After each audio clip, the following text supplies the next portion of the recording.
Welcome to Big Mike's Real Reviews. This is Big Mike, and today I wanted to do my review of Season 1 of MoonKnight.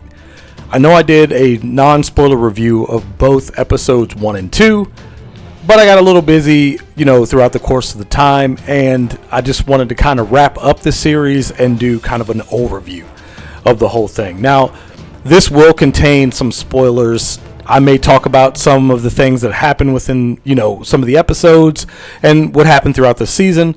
So please be mindful of that. And please look out for my Doctor Strange in the Multiverse of Madness video coming out tomorrow evening.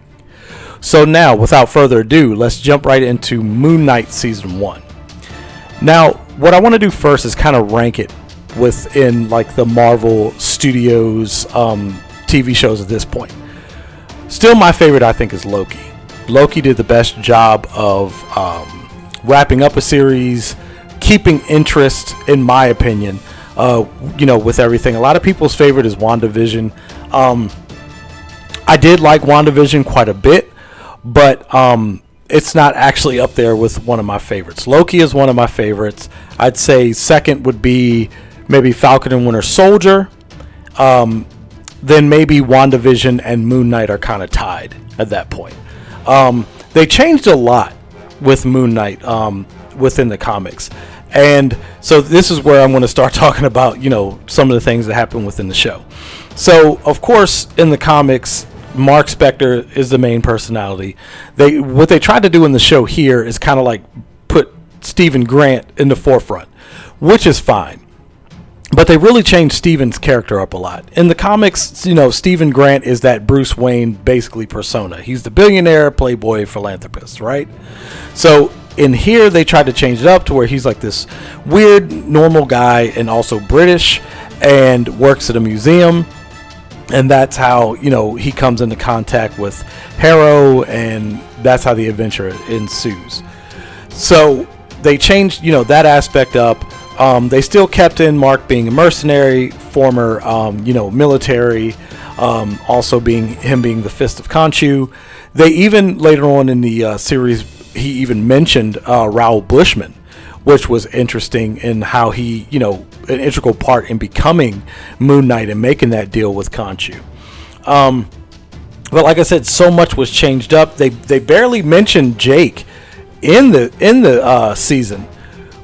Except for, of course, if you watch the season finale and the post-credit scene, we finally got him by name, which is fine. Because, Jake Lockley, of course, even in the comics, is, that personality that's the most brutal and who's that street-level persona.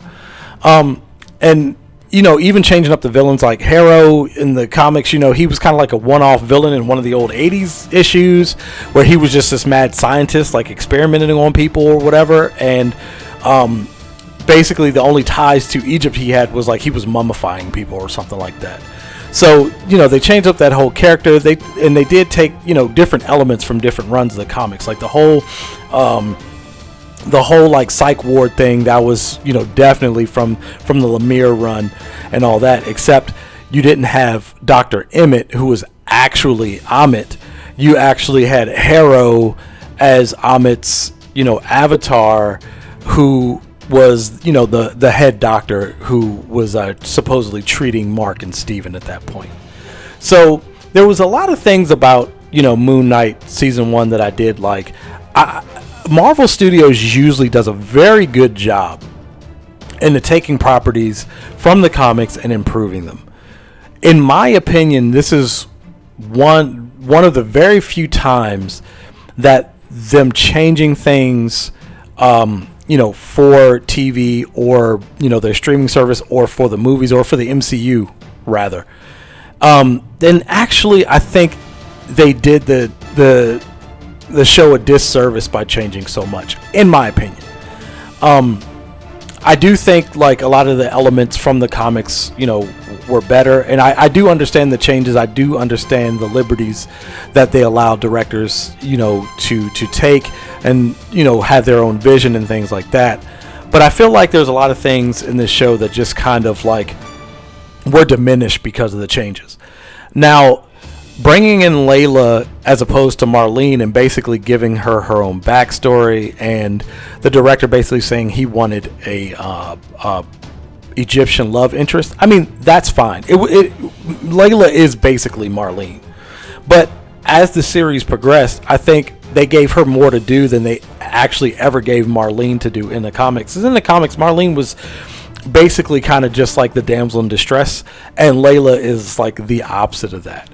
So I do think in that aspect, like, that was improved, the Layla over Marlene.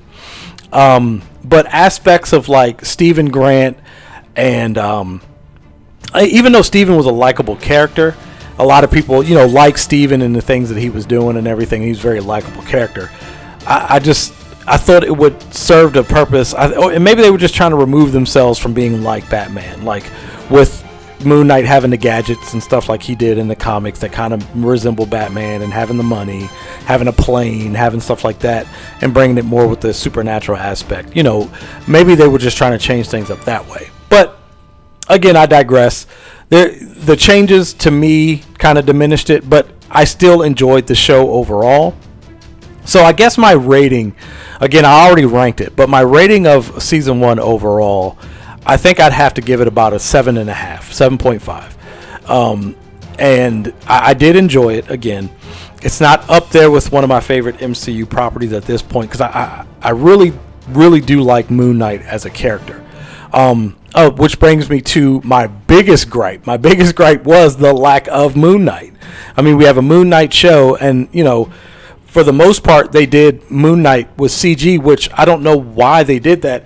They had a practical suit that they had Oscar Isaac in at certain points in the, you know, the duration of the show, but for the most part, when they had Moon Knight on screen, you know, they did CG. So I'm assuming they didn't have Moon Knight as much on screen because of budget restrictions. But then again, it kind of doesn't make sense, because you could have just done the costume practical and just, you know, VFX after the fact and did the eyes, you know, that lit up. And it would have been actually look better, in my opinion. All you had to do was like the CG and the transformation, and not the whole time. So again, I did enjoy the series, but I did think it was lacking a bit, and it really needed more Moon Knight. And I think some of the changes to me just kind of diminished it a bit. But I still did really, really enjoy the show. And again, look out tomorrow for my Doctor Strange in the Multiverse of Madness review. Non-spoiler, of course. And that's coming at you tomorrow. So with that being said, that's going to be the end of the video.